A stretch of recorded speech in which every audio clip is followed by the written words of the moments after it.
আচ্ছা দেখো 3 নম্বরে কি লেখছে 30 সেমি লম্বা একটি ফিতা আছে। ফিতাটিকে 4 সেমি করে কয়েকটি টুকরায় কেটে নেওয়া হলো। আমরা 4 সেমি দৈর্ঘ্যের কয়টি টুকরা পাবো? ফিতায় কতটুকু অবশিষ্ট থাকবে? তাহলে অঙ্কটাকে ভালো করে বুঝতে হলো।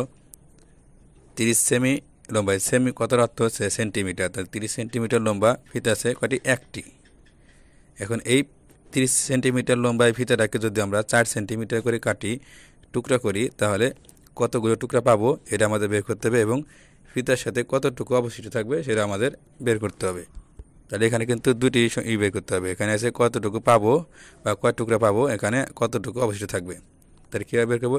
যদি আমরা গাণিতিক বাক্যভাবে লিখি তাহলে আমরা কীভাবে লিখবো? দেখো গাণিতিক বাক্য হবে কত? এই যে 30 কী করতে হবে? কেটে ভাগ করতে হবে না? তাহলে 4 কত করে করতে হবে? 4 সেন্টিমিটার। তাহলে 30 ভাগ 4 সমান কত হয়? দেখো 4 সাথে 28, 4 32, বেশি হয়ে যায় 4 সাথে 28, তাহলে 28 তাহলে কত হবে? 7।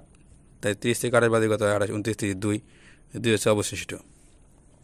এখন এই অঙ্কটা যদি আমরা এভাবে করি, যেহেতু 30 সেন্টিমিটার লম্বা ফিতা আছে কয়টি? একটি, তাহলে আমরা লিখবো 30 সেমি দৈর্ঘ্যের ফিতা এক টুকরা। যেহেতু 3 টুকরা জানতে চাইছে, টুকরা লিখবো। তাহলে কী বলছে? 4 সেন্টিমিটার, তাহলে 4 সেমি দৈর্ঘ্যের ফিতা কত হবে? 30 ভাগ 4 টুকরা। এখন ভাগ করে কত হয়? এই যে 4 দেওয়া 4 ঘরে নাম হতো 30 পর্যন্ত মিলাও কত হয়? 4 সাথে 28, 4 32, বেশি হাজার 4 সাথে 28, 7 টুকরা। এখন এখানে আছে কত? 30, তাহলে অবশিষ্ট কত হবে? 28, 29, 30, 2, তাই 2 হচ্ছে অবশিষ্ট। যদি এভাবে ভাগ করতে না পারো তাহলে এভাবে করবে 4 ভাগ 30 কত হয়? দেখো 4 সাথে 28, 7, 30 থেকে 28 বাদ 3 কত হয়? 2।